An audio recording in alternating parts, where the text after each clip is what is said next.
project that we have in collaboration started actually 7 years ago. It started off with a common interest in trying to improve treatment of endocrine therapy in estrogen receptor positive breast cancer patients. And I had this interest, a long-term interest in this drug Fulvestrant, because it has very unique characteristic that some of which is known is promote the degradation of the estrogen receptor, but one of the activity that was never really recognized is that when the newly synthesized estrogen receptor is being produced in the cytoplasm, when it binds to fulvestrant, it causes the aggregation of the estrogen receptor. So that was known before, but it was never actually appreciated that it may actually be useful to increase the efficacy of fulvestrant. Protein aggregates are known to be cytotoxic in neurodegenerative disease.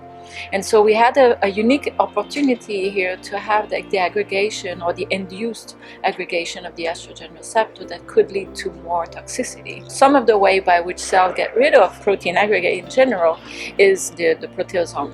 And there's a proteasome inhibitor that has been quite successful in multiple myeloma called bortezomib. We decided to combine fulvestrant with bortezomib.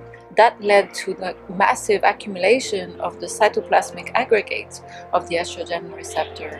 And in mouse model, in vitro and in vivo model in the lab, we were able to show that adding bortezomib increased the efficacy of the drug. So this is essentially the scientific rationale that led to the trial that will be presented by Dr. Adelson.